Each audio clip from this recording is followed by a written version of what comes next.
crowd tonight, and as you heard, my name is Scott Dunn, and people like to make fun of my name. They always ask me if I'm done yet. And I say I finished before you. You know, I was reading in the news today that by 2050, the polar ice caps will melt. They'll be completely gone. That's the bad news. The good news? Surf's up.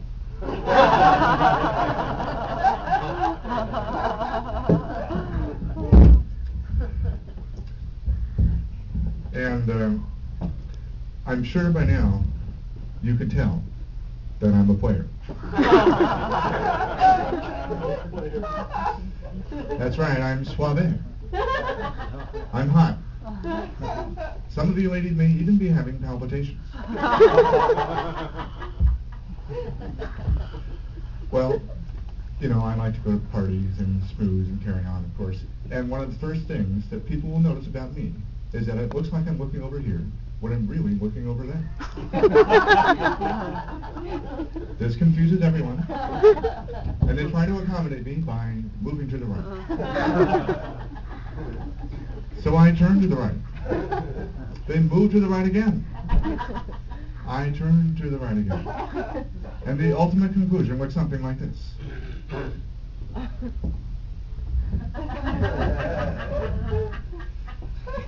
Now, there's no clinical term for this, but I like to call it the lighthouse effect. And when I want to be amused, I let them go all the way around. I try to smile as they go by. Now, I've asked my doctor about this, and he says that I have what's called a nystagmus. It's caused by brain damage. Great. I still have the rest of my personality.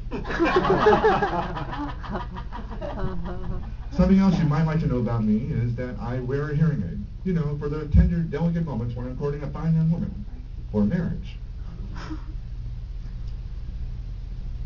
And, of course, I had to explain to my doctor, well, what can you do for me?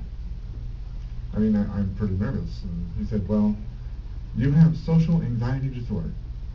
Great. What can you do for me then? He gave me Viagra. Now when I go to social events, I have a renewed sense of purpose and direction. Of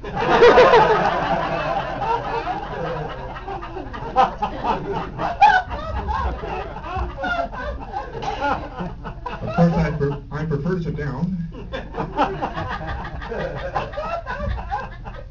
I'm constantly adjusting Willie. And I don't dare have anything to drink because, well, peeing is a real challenge. Now, when people see that I'm wearing a hearing aid, they like to test my hearing. So what are they saying? Can you hear me now? Ha ha. Or they want to be extra challenging, they say,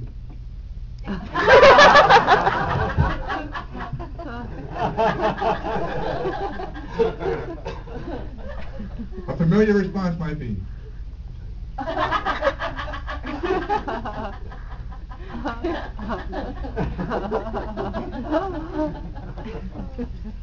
now, some of you may know that recently I got married. I got married almost a year ago. And prior to my marriage, I was actually very shy. And I would talk to ladies, and I always had this fear that at some point in time, they would mumble something. Instinctively, I'd say, what? Now, if I say what, they might think I'm distant, aloof, stupid, or maybe I'm just not suitable for mating. So I've been developing a comeback. For example, that sounded so beautiful. Could you please repeat that? Now, this worked great with the ladies, but with the guys, I got very concerned looks. Last summer, well, actually, in 2006, I went to Vietnam, and that is where I met my wife, you see. And no one told me that I would have to go to Vietnam to get married. But then, you know, I'm a geek. I'm a nerd. And that might explain some of it. But I had a really great time in Vietnam, and one of the things I learned about Vietnam is that it was really hot. And of course, the time that I went was in July of 2006, they had this heat wave. So I missed the heat wave, but you know what, when I was in Vietnam, I loved it because, you know what? I could sweat while sitting, while thinking, while just minding my own business, but I didn't have to exercise to sweat, and it was great for my skin. And people would ask me really relevant questions like, so Scott, are you hot? Well, yeah, I'm hot. And when I went to Vietnam, I met my wife Alice, and she wanted to show me around to all of her friends and her family, which I think is a tradition in Vietnam. And I went to her sister's house. Her sister's name is Han, which is not a normal name that we would consider in America for a woman, but in Vietnam it's quite common. So I was hanging out with Han. And I met her family, her husband, and her 4 or 5 kids. I lost count, okay? They're very busy in Vietnam. And I got to meet their dog. Little white fluffy thing, yap yap, all over the place. And the dog was checking me out. And I thought, okay, the dog likes me. And I made a little announcement to the family. I said, you know, your dog is checking me out. And Alice, would you please translate to them, you know? And she explained everything. And I said, look, your dog is going to come by within 5 to 10 minutes, and he's going to sit on my foot. And they're like, oh, yeah, right. Mm-hmm. And meanwhile, they're asking me wonderful questions like, so, have you ever lied to Alice? You know? But meanwhile, we're watching the dog. The dog walks up to me, and he looks at me, and he runs away. And then he walks to the other side, comes around, walks up to me, looks at me, and runs away again. And then he comes around for a third pass, and he waves his butt over my foot like he's not really sure if it's okay. And then finally, on the 4th pass, he came and he sat on my foot, and the whole family got really quiet. And right then and there, I knew, I'm in. And that worked out pretty good. Now, my wife is really coming along with English. And one of the things that I noticed is that from time to time, I might not hear what she says. Now, with an American woman, she might become offended because I might be distant, almost stupid, and maybe I'm not suitable for mating. But with my wife, it's just practice.